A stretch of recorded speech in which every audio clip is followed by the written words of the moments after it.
ଚାଷୀ ଭାଇ ନମସ୍କାର। ମୁଁ ନରେନ୍ଦ୍ର ସ୍ୱାଗତ କରୁଛି ଆଉ ଗୋଟେ ନୂଆ ଭିଡିଓରେ। ଯୋଉ ଆପଣଙ୍କର ଏବେ ଦେଖିଥିବେ କିଛି ଦିନ ତଳେ କୁଆପଥର ବର୍ଷା ସହିତ ପ୍ରାୟ କେତୋଟି ଜିଲ୍ଲାରେ ବର୍ଷା ହେବା ସହିତ କୁଆପଥର ବହୁତ ଜୋରରେ ବର୍ଷା ହେଇଥିଲା। ତ ବିଭିନ୍ନ ପ୍ରକାର ମାନେ ପନିପରିବା ଯାହା ବି ଚାଷୀ କରିଥିଲେ ବହୁତ ନଷ୍ଟ ହେଇଛି। ତ ଆପଣ ମାନେ କେତୋଟି ନିହାତି ମାନେ ଜିନିଷ ପ୍ରତି ଦୃଷ୍ଟି ଦେବା କଥା। ବର୍ତ୍ତମାନ ଯୋଉମାନେ ଚାଷ ସବୁ କରିଛନ୍ତି ତ ଆପଣ ମାନେ କଣ କରିବେ ସେଇ ବିଷୟରେ ଆଜିର ଭିଡିଓରେ ଆମେ ଆଲୋଚନା କରିବା। କେତୋଟି ଦିଗ ପ୍ରତି ଆପଣ ଧ୍ୟାନ ଦେବେ। ତ ଭିଡିଓଟି ଶେଷ ପର୍ଯ୍ୟନ୍ତ ଦେଖନ୍ତୁ। ଆଣ୍ଡ ଭିଡିଓଟି ଭଲ ଲାଗିଲେ ଲାଇକ୍ କରନ୍ତୁ, ସେୟାର କରନ୍ତୁ, ସବସ୍କ୍ରାଇବ କରନ୍ତୁ। ତ ଏବେ ଆପଣ ଜାଣିଥିବେ 8 ତାରିଖରୁ ସରକାରଙ୍କର ଗୋଟେ ଅନୁମାନ କରୁଛନ୍ତି ବା ଇଏ ଦେଖୁଛନ୍ତି ବା 8 ତାରିଖରୁ 20 ତାରିଖ ପର୍ଯ୍ୟନ୍ତ ବଙ୍ଗୋପସାଗରରେ ଆପଣଙ୍କର ଗୋଟେ ଘୂର୍ଣ୍ଣିବଳୟ ସୃଷ୍ଟି ହେବାକୁ ଯାଉଛି ଏବଂ ବିଭିନ୍ନ ଜିଲ୍ଲାରେ କାଳବୈଶାଖୀ ହେବା ମଧ୍ୟ ସମ୍ଭାବନା ଅଛି। ଆମେ ସେ ବିଷୟରେ କେତୋଟି ଦିଗ ପ୍ରତି ଧ୍ୟାନ ଦେବା ଆଉ ଯୋଉ ଫସଲ ଗୁଡିକରେ କେତୋଟି ରୋଗ ପୋକ ତା ପ୍ରତି କଣ କରିବେ ତା ମଧ୍ୟରେ ମଧ୍ୟ ଡିସ୍କସନ କରିବା। ତ ଯେଉଁ ଚାଷୀ ଭାଇ ମାନଙ୍କର ଡାଳୁଆ ଧାନ, ମୁଗ, ବିରି ବା ଡାଲି ଜାତୀୟ ଫସଲ, ସୂର୍ଯ୍ୟମୁଖୀ, ଚିନାବାଦାମ ଭଳି ତୈଳବୀଜ ଫସଲ, ବାଇଗଣ, ଲଙ୍କା, ଭେଣ୍ଡି ବା କଖାରୁ ଜାତୀୟ ପନିପରିବା ଓ ବିଭିନ୍ନ ଫୁଲ ଚାଷ ସେ ଯୋଉ ଜମି ଗୁଡିକରେ କରିଛନ୍ତି ସେଥିରୁ ଜଳ ନିଷ୍କାସନ କରିବାର ସୁବିଧା କରନ୍ତୁ। ଏବଂ ଡାଳୁଆ ଧାନ ଯଦି ଆପଣଙ୍କର ଅମଳ ହେବାକୁ ହେଇଗଲାଣି ତ ତାକୁ ଆପଣ କଣ କରନ୍ତୁ, ଗୋଟେ ସୁରକ୍ଷିତ ସ୍ଥାନରେ ଆପଣଙ୍କର ନେଇ ଆସନ୍ତୁ, ସାଇତି ରଖନ୍ତୁ।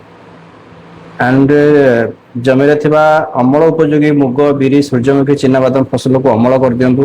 ଆପଣଙ୍କର ଏଇ ଯୋଉ ମୁଗ, ବିରି, ସୂର୍ଯ୍ୟମୁଖୀ ଯଦି ହେଇଯାଇଛି, ରେଡି ହେଇଯାଇଛି, ତାକୁ ମଧ୍ୟ ଆପଣ ଅମଳ କରିଦିଅନ୍ତୁ ଆଉ ଅପେକ୍ଷା କରନ୍ତୁ। କାହିଁକିନା ଆଗକୁ ବର୍ଷା ଏଇ ସବୁ ହେଲେ ଆପଣଙ୍କର ନଷ୍ଟ ହେବାର ବହୁତ ସମ୍ଭାବନା ଅଛି। ତା ସହିତ ଚିନାବାଦାମ ମଞ୍ଜି ଗଛରେ ଥାଇ ଗଜା ହେଇଯିବାର ମଧ୍ୟ ସମ୍ଭାବନା ଅଛି। ତେଣୁ ଆପଣ ତାକୁ ଗୋଟେ ସୁରକ୍ଷିତ ଜାଗାରେ ତାକୁ ଆପଣ ସାଇତି ରଖନ୍ତୁ, ଆଣିକି ଅମଳ କରିବେ। ଏବଂ ଏବେ କୌଣସି ପ୍ରକାର କୀଟନାଶକ ଔଷଧ ସିଞ୍ଚନ ବା ଜଳସେଚନ ବନ୍ଦ ରଖନ୍ତୁ। ଯେହେତୁ ଆଗକୁ ବର୍ଷା ହେବାର ଅଛି ତେଣୁ ଆପଣ ପାଣି ଦବା ଟିକେ ବନ୍ଦ ରଖନ୍ତୁ। ତା ସହିତ ପିଆଜ, ରସୁଣ ଯଦି ଆପଣଙ୍କର ଅମଳ ହବାକୁ ହେଇଯାଇଛି ତାହେଲେ ଆପଣ ମଧ୍ୟ ତାକୁ ମଧ୍ୟ ଖୋଳି ଆଣିକି ଗୋଟେ ସାଇତିକି ରଖନ୍ତୁ ବା ଗୋଟେ ସୁରକ୍ଷିତ ସ୍ଥାନରେ ରଖନ୍ତୁ। ଝିପିଝିପି ବର୍ଷା ଯୋଗୁ ଆପଣ ଲଟା ଜାତୀୟ ଯେତେ ଆପଣ କରିଛନ୍ତି ବରଗୁଡି ହେଲା, କଲରା ହେଲା, ତ ଏଇ ଯୋଉ ଲଟା ଜାତୀୟ କାକୁଡି ହେଲା ଆପଣ ଯୋଉ କରିଛନ୍ତି ଯଦି ସେଥିରେ ଆପଣଙ୍କର ଶୋଷକ କୀଟ ଲାଗିକି ଭୃସୁଙ୍ଗା ହେଇଯିବାର ସମ୍ଭାବନା ଅଛି।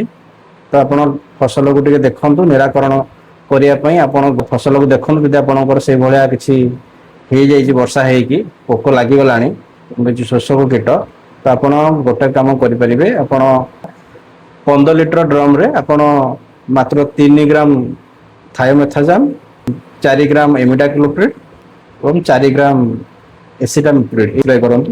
ଆପଣଙ୍କର କଣ୍ଟ୍ରୋଲ ହେଇଯିବ ଶୋଷକ କୀଟ ଲାଗି ଯଦି ଆପଣଙ୍କର ଫସଲ ନଷ୍ଟ କରୁଛନ୍ତି। ତାପରେ ଆପଣଙ୍କର ଯୋଉ ଜାଗାରେ ବର୍ଷା ହେଇଯାଇଛି ବର୍ଷା ପରବର୍ତ୍ତୀ ସମୟରେ ଆପଣଙ୍କର ଦେଖିଥିବେ ବାଇଗଣ, ଭେଣ୍ଡି, ଲଙ୍କା ପ୍ରଭୃତି ପନିପରିବାରେ ମୂଳ ସଢା ରୋଗ ଦେଖାଯିବାର ବହୁତ ସମ୍ଭାବନା ଅଛି। ଯଦି ଆପଣଙ୍କର ଦେଖିଲେ ମୂଳ ଶଢିକି ଗଛ ମରିବାକୁ ମାନେ ମରି ଝାଉଁଳିବା ଆରମ୍ଭ କଲାଣି ତାହେଲେ ଆପଣ ଗୋଟେ କାମ କରିବେ ତାକୁ ନିୟନ୍ତ୍ରଣ କରିବା ପାଇଁ 1 ଲିଟର ପାଣିରେ 2 ଗ୍ରାମ ମେଟାଲେକ୍ସେଲ ପ୍ଲସ ମ୍ୟାଙ୍କୋଜେବ ଏଇଟା ଗୋଟେ ଆସୁଛି ମିଶ୍ରିତ ଗୋଟେ ଔଷଧ ଆସୁଛି ତାକୁ ଆପଣଙ୍କର ପୁରା ମାଟି ଗଛ ମୂଳରେ ତାକୁ ସ୍ପ୍ରେ କରନ୍ତୁ।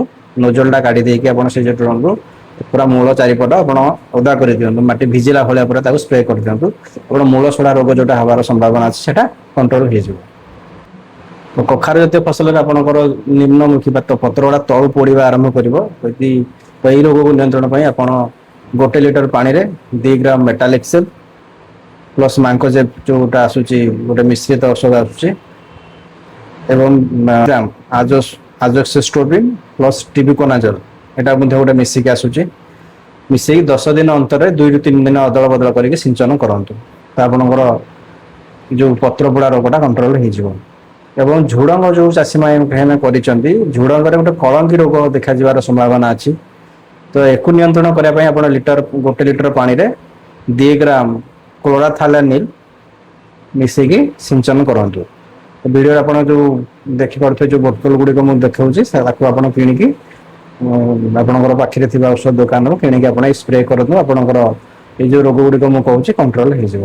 ଆକୁ ମଧ୍ୟ ଆପଣ ଯୋଉ ବର୍ଷା ଜଳକୁ ମଧ୍ୟ ଆପଣଙ୍କର ଯୋଉ ଜାଗାରେ ମାନେ ଉପଯୋଗ କରିକି ଆପଣ ଖରାଟିଆ ଚାଷ ଜମି ଆପଣ ପ୍ରସ୍ତୁତ କରିପାରିବେ। ତା ସହିତ ଶାଗ କରିପାରିବେ, ନଳିତା ବୁଣା ବୁଣି ମଧ୍ୟ କାର୍ଯ୍ୟ ଆପଣଙ୍କର ଆରମ୍ଭ କରିପାରିବେ।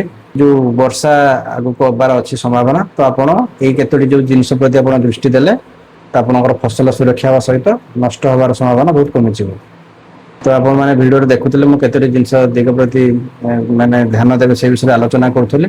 ତ ଭିଡ଼ିଓଟି ଭଲ ଲାଗିଲେ ଲାଇକ୍ କରନ୍ତୁ, ସେୟାର କରନ୍ତୁ and ସବସ୍କ୍ରାଇବ୍ କରନ୍ତୁ ଏବଂ ଆଜି ପାଇଁ ଆମେ ଏଇ ଭିଡ଼ିଓକୁ ଏଇଠି ରଖିବା। ରହିଲି, ନମସ୍କାର, ଜୟ ଜଗନ୍ନାଥ।